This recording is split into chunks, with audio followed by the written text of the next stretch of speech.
హల్లెలూయా. ఈ ఉదయకాల దైవ కృపా వార్త వింటున్న మీరందరూ దేవుని కృపకు కనికరానికి దయకు పాత్రలవుదురుగాక. నేను ఆశీర్వాదములను దీవెనలను మీకు నిండుగా మెండుగా అనుగ్రహింపబడుగాక. రండి వాక్యం చూసుకొని ముందుకెళ్దాం. గమనించండి, ఆదికాండము 17వ అధ్యాయము 2వ వచనం. మనం గమనించినట్లయితే దేవాతి దేవుడు ఒక నిబంధన చేసిన వాడుగా మనం చూస్తాం. గమనించండి, నాకును నీకును మధ్య నా నిబంధనను నియమించి నిన్ను అత్యధికముగా అభివృద్ధి పొందించదనని అతనితో చెప్పాను. ప్రియులారా, ఈ వాక్యమును మనసుల్లో స్థిరపరచుకోండి. దేవుడు పరిశుద్ధాత్మని ద్వారా ఇది మీకు జ్ఞాపకం చేస్తూ ఉన్నాడు. దేవునికి నీకును ఒక నిబంధనను స్థిరపరిచేవాడుగా ఉంటున్నాడు.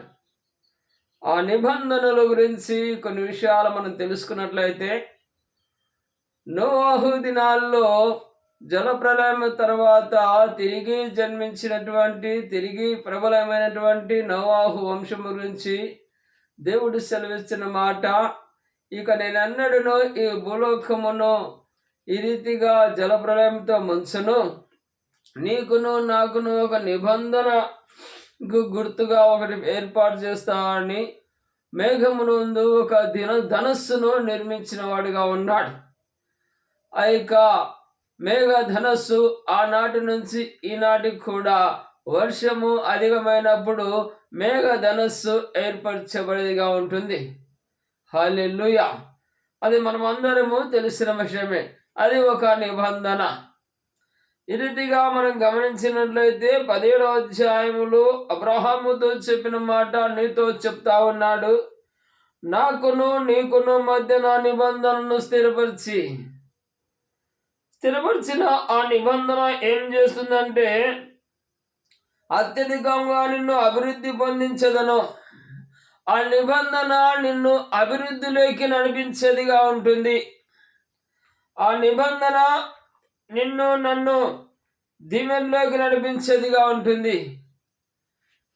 అయితే ఆనాడు అబ్రహాముకి ఇచ్చినటువంటి నిబంధన ఎట్టిదో ఈనాడు నీతో చేస్తున్న నిబంధన.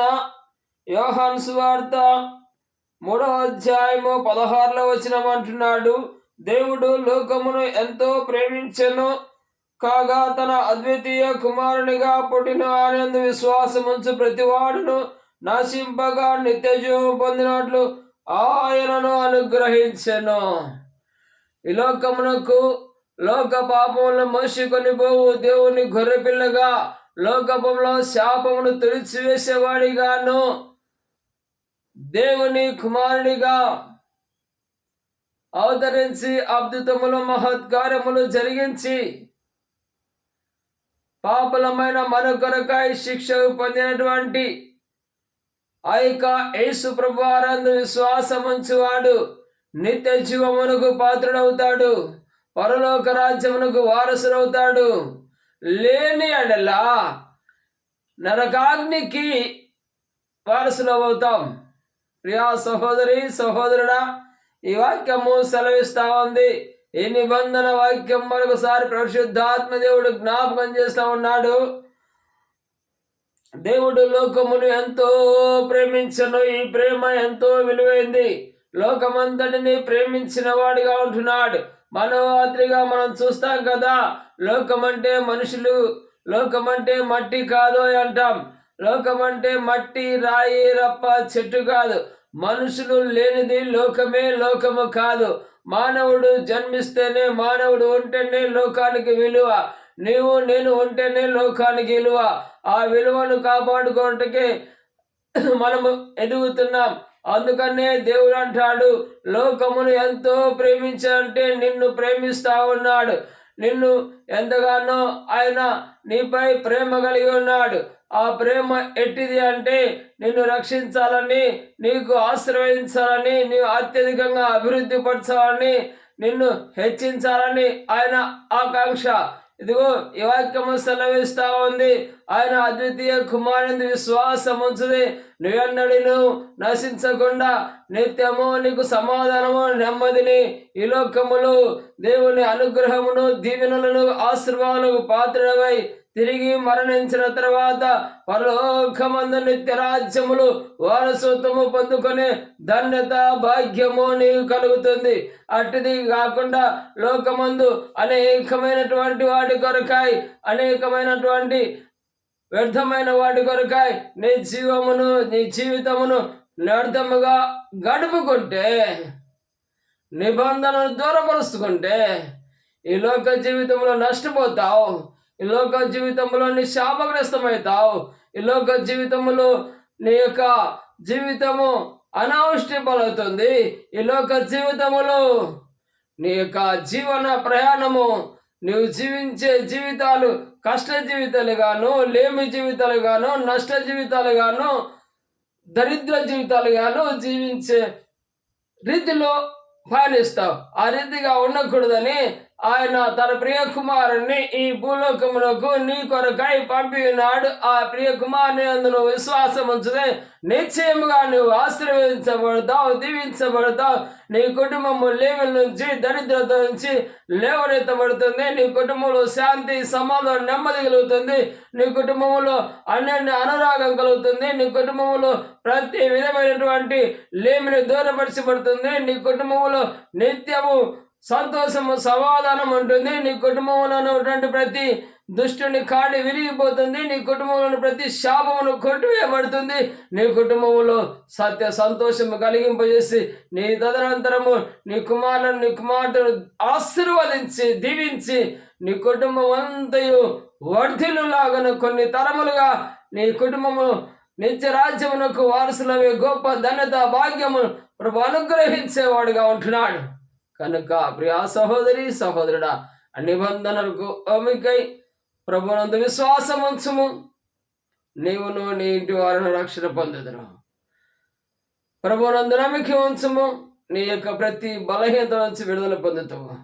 ప్రభునందు నిశ్చయముగా ఆయన శ్రేష్టమైన నిబంధనలు విశ్రాంతి దినమును ఆచరించము, దేవుని సన్నిధిలో కనబడము, నీవు నీ కుటుంబము నిశ్చయముగా వర్ధిల్లుతుంది.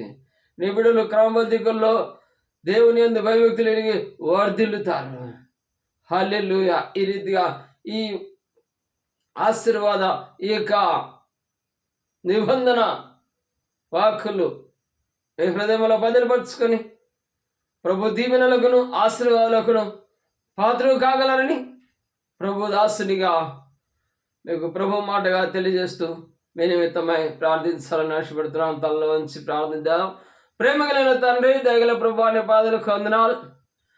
మొట్టమొదటిగా మీరు చేసిన నిబంధన తండ్రి, లోకమునికి ప్రభా ఎలాంటి ఉపద్రవం రాకుండా, లోకమంతా ఒకసారి అంతరించకుండా మీ ధనస్సును నిలబెట్టిన నిబంధన తిరిగి తండ్రి అయా మహోన్నతమైన తండ్రి అబ్రహాముతో చేసిన నిబంధన మహోన్నతమైన తండ్రి, మరో నిబంధన ఒకటి మాకు జ్ఞాపకం చేశావు.